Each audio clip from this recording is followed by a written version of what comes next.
नमस्कार, आपके अपने चैनल माध्यम आपकी आवाज़ में आपका स्वागत है। अभी जो आपने वीडियोस देखे, जो आपने क्लिपिंग्स देखे, वो बहुत ही भयावह है।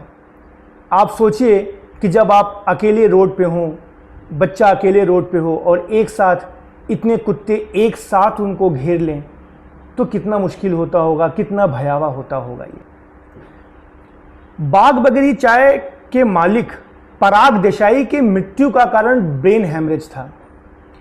15 अक्टूबर को वो अपने घर के बाहर टहल रहे थे। अचानक कुछ कुत्तों ने उनके ऊपर हमला कर दिया। वो डर के मारे गिर गए। गिरने से उनका ब्रेन हैमरेज हो गया और 22 तारीख को उनकी दुखद मृत्यु हो गई। ये सभी लोगों के संज्ञान में आया, ये खबर सभी लोगों के पास आया, लेकिन ऐसे न जाने कितने ही दुर्घटनाएं होती हैं जो लोगों के पास पहुंच नहीं पाता, जिसका मीडिया उतना कवरेज कर नहीं पाती। लेकिन इन कुत्तों का आतंक लगातार बढ़ता ही जा रहा है। अभी हाल ही में गाजियाबाद के राधा कुंज में एक 3 साल के बच्चों पे 4-5 कुत्तों ने एक साथ आक्रमण कर दिया और ये आक्रमण काफी देर तक चलता रहा। वो बच्चा रोता रहा, मदद मांगता रहा, जब तक उसके माँ बाप बाहर आए और उन्होंने उस बच्चे को उन कुत्तों से अलग किया, तब तक देर हो चुकी थी। कुत्तों ने मिलकर उसे कई जगह बुरी तरह से काटा था, उसे लहूलुहान कर दिया गया था। जब उसे अस्पताल में ले जाया गया तो उसे 22 टांके लगे। आज हम उस बच्चे और उसके पिताजी से हमने मुलाकात की है। आपके सामने पेश है उस मुलाकात के कुछ अंश। इसी क्रम में आज हमारे साथ हैं विकास दास जी, जिनका ये 3 साल का बच्चा है और ये गली में खेल रहा था। अचानक से 4 कुत्तों ने इस पर हमला कर दिया और इसे जगह जगह से लहूलुहान कर दिया। यहाँ तक कि इसको अस्पताल लेके जाना पड़ा, जहाँ इसका इलाज चला और करीब इसको 22 टाँके लगाए गए। क्या काम करते हैं आप विकास जी? मैं तो सर रिक्शा चलाता हूँ, बैटरी रिक्शा। अच्छा, ये कब की घटना है और एग्जैक्टली हुआ क्या था? ये 28 तारीख के दिन की घटना है, जो करीब 3:30-4 बजे। तो हम, मेरा बीवी और बच्चे को लेकर मैं पुलिया से आ रहा था, राधा ब्रिज विहार। तो उस टाइम बारिश हुआ था। बारिश के टाइम पे वो मैं तीनों भीग गए थे हम लोग। भीगने के बाद मैंने बच्चे को पहले कपड़ा वपड़ा खोल के उसको साफ़ कर दिया हूँ। जैसे ही साफ़ कर दिया, वो बच्चे तुरंत घर से बारिश देख के निकल गया। बाहर आते ही 4 कुत्तों ने पकड़ लिया इसको और इतना काटी है, पूरी शरीर में 22 टाँका लग चुका है इसके ऊपर।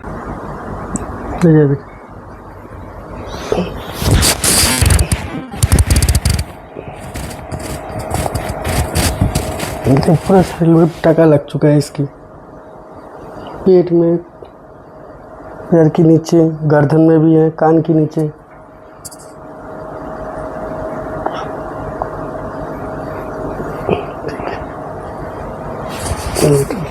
इसके बारे में आप कुछ कहना चाहते हैं?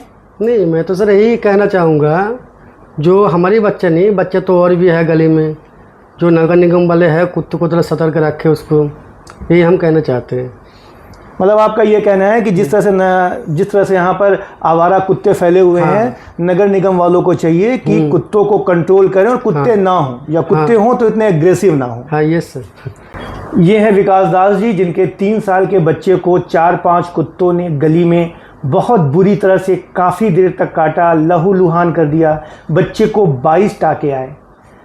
हम इनके माध्यम से ये पूछना चाहते हैं यहाँ के नगर निगम को, यहाँ की सरकार को, कि क्या हमारे बच्चे इन कुत्तों से सुरक्षित नहीं हैं? क्या हमारे बच्चों को इतनी भी आज़ादी नहीं है कि वो रोड पे निकल सकें, वो कहीं आ जा सकें? और क्या अगर हमारे बच्चे रोड पे निकलेंगे, कहीं आएंगे जाएंगे, तो इतनी बुरी तरह से कुत्ते उनको काटेंगे? और इस तरह के घटनाओं पे अधिकारियों का क्या कहना है? वो किस तरह से इस तरह की घटनाओं को अवॉइड करेंगे? या इसी तरह से हमारे लोग अपने बच्चों को कुत्तों से कटवाते रहेंगे और परेशान होते रहेंगे और उनके पास इसका कोई इलाज नहीं होगा, वो कुछ नहीं करेंगे? एक गरीब आदमी जो दिन भर रिक्शा चला के कुछ पैसे कमाता है, वो फिर अपने बच्चे के इलाज में पैसा खर्च करता है, वो अपने बच्चे को समय देता है, वो अपने बच्चे के साथ रहता है। ये रोज़ कमाते हैं तो शाम को इनके घर का चूल्हा जलता है। अगर ये ऐसे ही चलता रहा तो ये क्या खाएंगे, क्या इलाज कराएंगे और हिंदुस्तान में ये कैसे रहेंगे? ये एक विचार करने वाली बात है और हम सभी को इस पे विचार करना चाहिए और अधिकारियों को चाहिए कि इस पे सख्त कदम उठाएं और किसी तरह से ये बढ़ते हुए आवारा पशुओं के प्रकोप को रोकें। ऑनरेबल सुप्रीम कोर्ट के जस्टिस श्री विक्रम नाथ और जस्टिस संदीप मेहता की बेंच ने एक याचिका की सुनवाई में कहा कि क्यों ना हर गली हर सड़क को कुत्तों के लिए खाली छोड़ दिया जाए। यहां पर कुत्तों के लिए तो जगह है लेकिन आदमियों के लिए जगह नहीं है। आप उन्हें अपने घर में क्यों नहीं खाना खिलाते? ऐसा माननीय सुप्रीम कोर्ट को क्यों कहना पड़ा? क्योंकि नोएडा के एक रेजिडेंस ने एक याचिका दायर की कि मुझे मेरे रेजिडेंस वाले, मेरे सोसाइटी वाले स्ट्रीट डॉग को फीड नहीं कराने दे रहे हैं।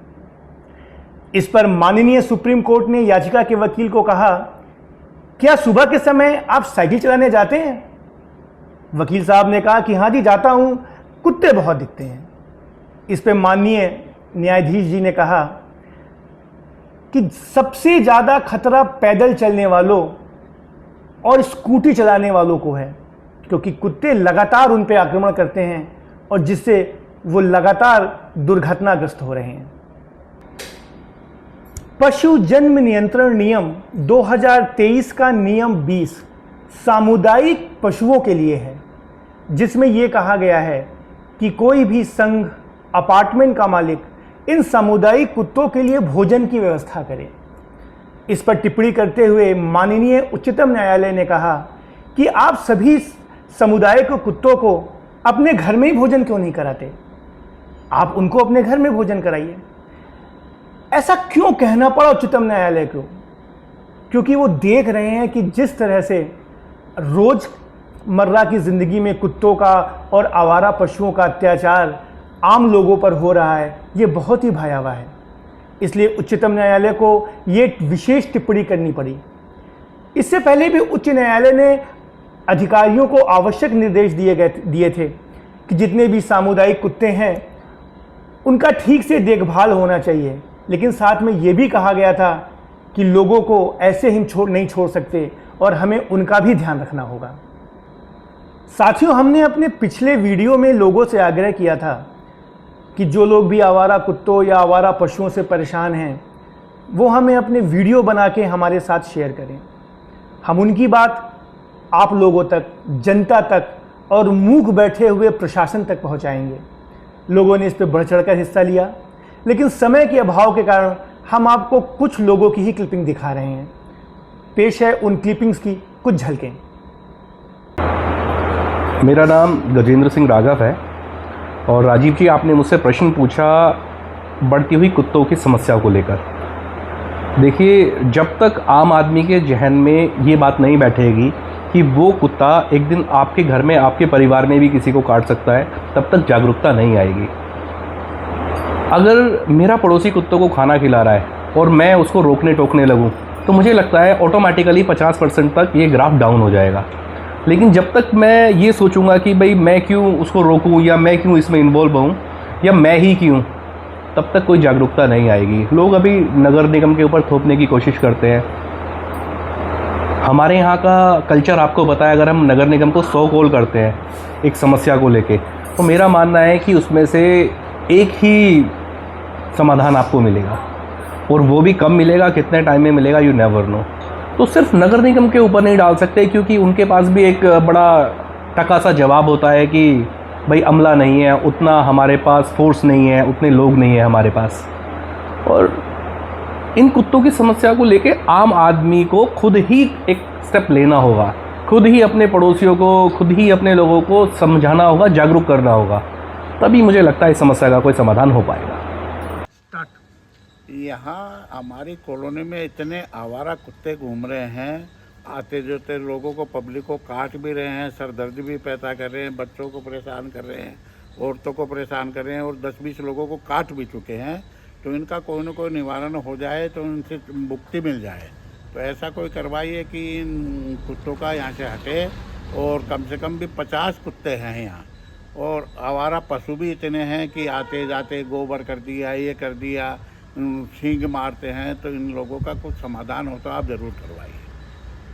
नमस्कार राजीव जी, मैं सबसे पहले तो आपका धन्यवाद करूंगा कि आप अपने चैनल के माध्यम से, जिसका नाम भी माध्यम है, के माध्यम से शिकायतों का, समस्याओं का एक संतुलित निराकरण करने का प्रयास कर रहे हैं। जिस तरह से स्ट्रीट डॉग, आवारा कुत्तों की जो समस्या दिन प्रतिदिन बढ़ रही है, इसके संदर्भ में मेरा ये सुझाव है कि आवारा कुत्तों को हम रोटी दें या ऐसा खाना दें जिससे वो हिंसक प्रवृत्ति के ना हो सकता है इस समस्या का एक समाधान संतुलित रूप से मिल सकता है।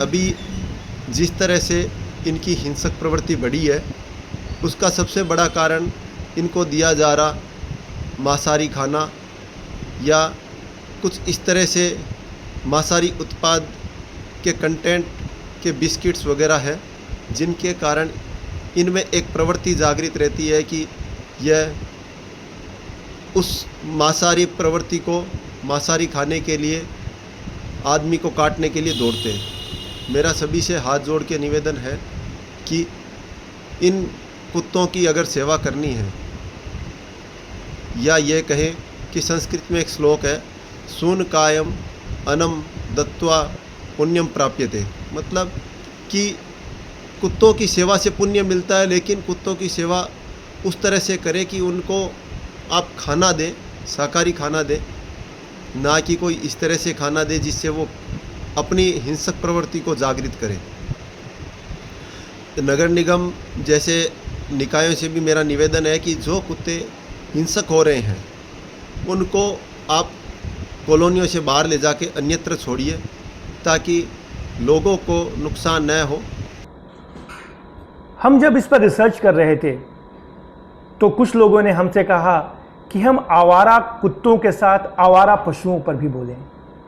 आमतौर पर देखा गया है रोड पे, चौराहे पर सांड और गाय ये झुंड बना के बैठे होते हैं। इनको सुबह बाहर रोड पे निकाल दिया जाता है और फिर शाम को वापस बुला लिया जाता है। पूरे दिन ये रोड पर होते हैं। हमारे सनातन धर्म में गाय को माता का दर्जा दिया गया है, लेकिन हम क्या करते हैं, हम आते जाते उनके सामने घर का बचा हुआ खाना या जूठा खाना फेंक देते हैं। कई बार तो लोग क्या करते हैं कि उस खाने को पन्नी में डाल के पन्नी के साथ फेंक देते हैं और गाय उस खाने को पन्नी समेत खा लेती है, जिससे वो भयानक बीमारियों से ग्रसित हो जाती हैं। कई बार ऑपरेशन करके उन पन्नियों को निकाला जाता है तो कई बार उनकी मृत्यु भी हो जाती है। अगर हमने सनातन धर्म में गाय को माता का दर्जा दिया है तो हमें व्यवहार भी ऐसा करना चाहिए। क्या हम अपनी माता को भी बचा कुचा खाना खिलाते हैं? क्या हम अपनी माता को भी खाना पॉलिथीन में बांध के फेंक देते हैं? अगर हम ऐसा नहीं करते हैं तो हम गाय के साथ क्यों करते हैं ऐसा?